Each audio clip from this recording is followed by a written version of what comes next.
Nityananda. This is KAILASA's official response to Ahora El Pueblo. I address you on behalf of KAILASA regarding your recent articles that systematically misrepresent our sovereign nation, our diplomatic efforts, and our humanitarian mission, while simultaneously undermining the sovereignty of indigenous nations in Bolivia. For a publication named Ahora El Pueblo, your reporting demonstrates a concerning lack of interest in the actual communities affected by your words. The irony isn't lost on us that a media outlet serving the local people seems so determined to conjure entire populations out of existence through journalistic sleight of hand. You've declared KAILASA a fictional nation, with the confidence of a child insisting their imaginary friend deserves a seat at the dinner table. How fascinating that you've devoted an entire article to something you claim doesn't exist. That's quite a word count for a hallucination, isn't it? KAILASA isn't a recent invention. It is the revival of ancient Hindu sovereign states and ecclesiastical institutions with documented unbroken succession spanning thousands of years. The Supreme Pontiff of Hinduism is the 203rd sovereign in a lineage with historical roots that were flourishing while many recognized nations were still figuring out the wheel. The Montevideo Convention of 1933 explicitly states that the political existence of the state is independent of recognition by other states. This isn't just our opinion, it's binding international law. Your apparent belief that nations spring into existence only when blessed by former colonial powers is not just wrong, it's just ridiculously outdated. So ask yourself, would you describe Taiwan as fictional? Kosovo? Palestine? The Sovereign Order of Malta maintains diplomatic relations with 112 countries, despite having no territory. Are they fictional too? You claim KAILASA is not recognized as a state by any actor in the international community within the framework of the 1961 Vienna Convention. This statement reveals a legal understanding so profoundly confused, it would make first-year law students wince in sympathetic embarrassment.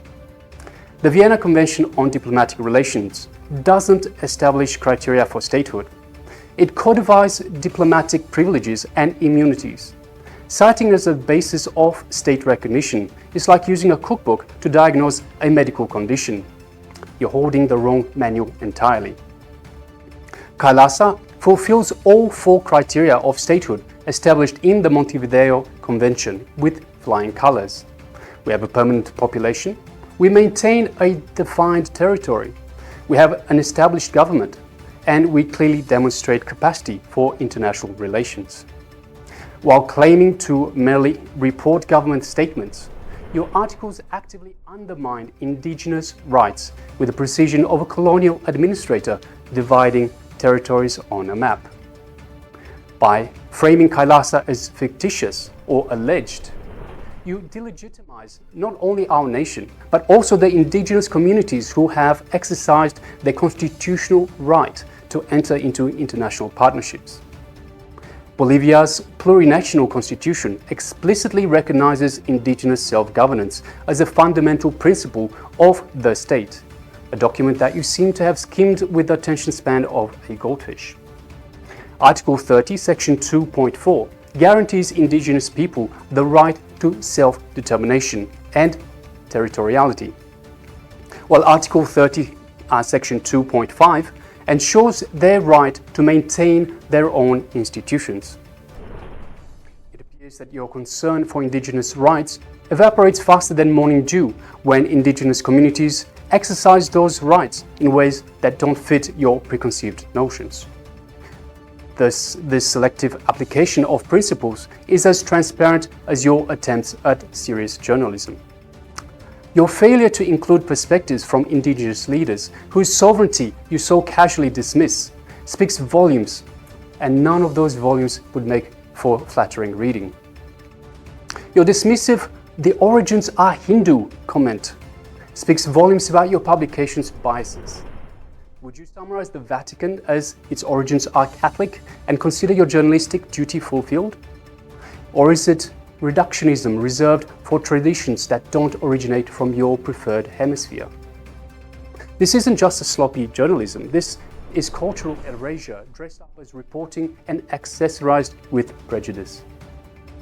You've chosen to repeat tired falsehoods about the Supreme Pontiff of Hinduism with all the investigative rigor of a gossip column, while conveniently omitting his complete exoneration by the United States Federal Court, which ruled in his favor and fined the false accusers nearly $500,000. See United States District Court of Southern District of Ohio, case number 2, 13-CV-00526. Despite nearly 15 years of malicious prosecution in India, the Supreme Pontiff of Hinduism has never been convicted of any crime. A fact you might have discovered had you engaged in that quaint journalistic practice known as research. 11 medical experts have confirmed his physical condition makes him incapable of committing the alleged crimes. Multiple international human rights experts, including former UN Justice Council jurist Jeffrey Robertson, KC, have confirmed that the prosecution has devolved into persecution. Your silence on these established legal facts speaks louder than your accusations ever could. It's practically shouting through a megaphone.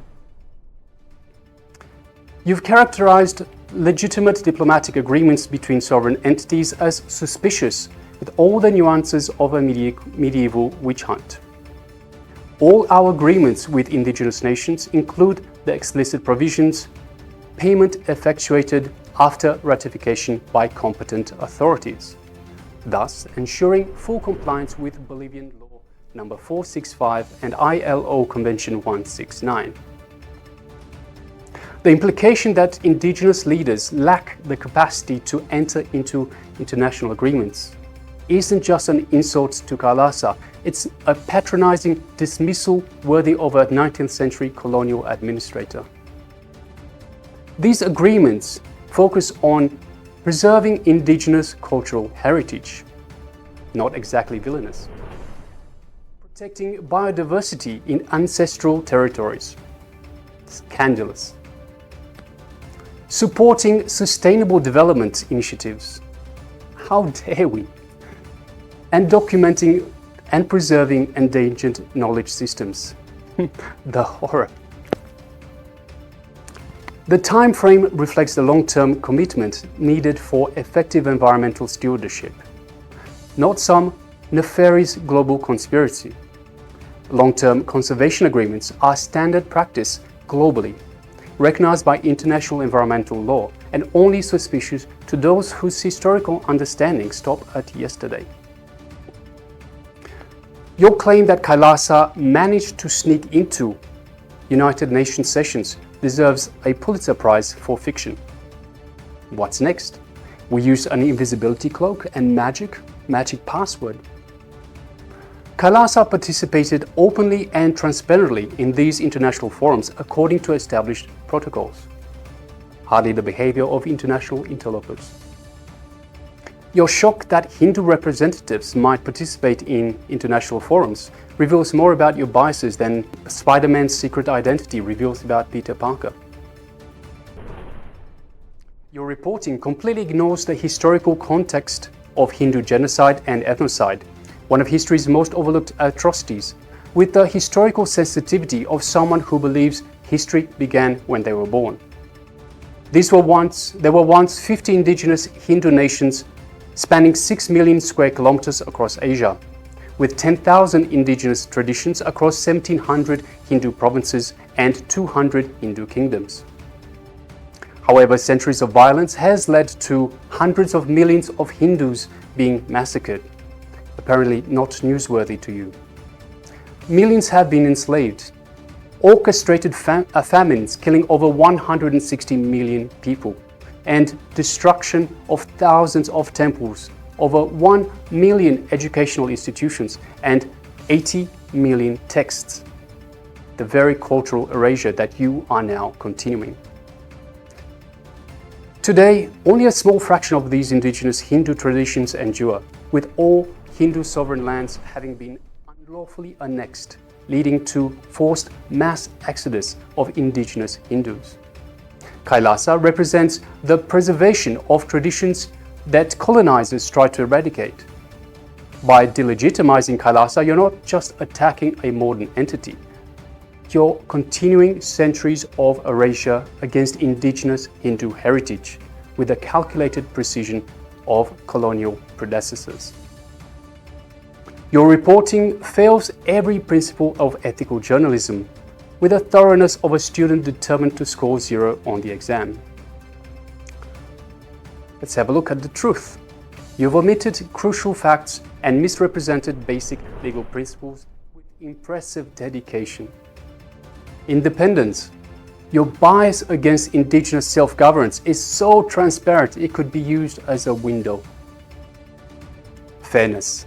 You've excluded KAILASA's perspective and, tellingly, the voices of indigenous leaders with surgical precision. Humanity. Your dismissive language dehumanizes both KAILASA citizens and indigenous communities with remarkable efficiency. Accountability. Your unwillingness to correct obvious errors reveals a concerning lack of journalistic integrity that would make tabloids blush. Your articles don't just fail journalistic standards, they violate Bolivian law with enthusiasm of a bull in a china shop. Article 4 guarantees freedom of religion and spiritual beliefs in accordance with worldviews. Article 21.3 enshrines the right to freedom of thought, spirituality, religion, and worship. Article 30, Section 2.2 specifically protects indigenous peoples' cultural identity, their religious beliefs, spiritualities, practices, and customs. Article 30.2, Section 2.3 guarantees indigenous peoples the right to cultural identity, religious beliefs, spiritualities, practices, and customs, and their own worldview. Article 30, Section 2.7 protects indigenous peoples' collective intellectual property of their knowledge, sciences, and learning. And Article 98, Section 2 affirms that the state assumes cultural diversity as the essential basis of the plurinational communitarian state. Your reporting also violates other laws. Law number 45, the law against racism and all forms of discrimination, which prohibits discrimination based on religion, cultural identity, and ethnic origin. Law number 73, the jurisdictional demarcation law, which recognizes indigenous jurisdictional authority. Law number 1257, ratifying ILO Convention 169 on indigenous rights. See, when journalism crosses into illegal territory, it's no longer journalism, it's propaganda with a press badge. So let us be crystal clear. Your efforts to delegitimize KAILASA are a deliberate attempt to undermine indigenous sovereignty in Bolivia. By portraying indigenous leaders who engage with KAILASA as deceived or incompetent, you directly perpetuate colonial attitudes with all the finesse of a colonial governor declaring, "We know what's best for the natives." This serves one purpose: to limit indigenous self-determination and maintain control over indigenous territories and resources, with the subtlety of a neon sign flashing, "Colonialism is still here." Your actions have concrete consequences. Your irresponsible reporting has directly incited violence against our community, with the predictability of lighting a match in a room full of gas. Following such media publications, mobs, fueled by these false characterizations, have violently breached KAILASA's properties and physically threatened non-violent monks and nuns peacefully residing there. These are not hypothetical concerns. These are real human beings whose lives are endangered by your reckless words. While you've been busy declaring us fictional, KAILASA has been providing tangible humanitarian support to Indigenous communities worldwide. Humanitarian grants to over 100 Indigenous nations. Environmental sustainability and forest conservation programs. Education, healthcare access, and food security initiatives. Billions of free meals served globally. It's quite an achievement for a figment of imagination.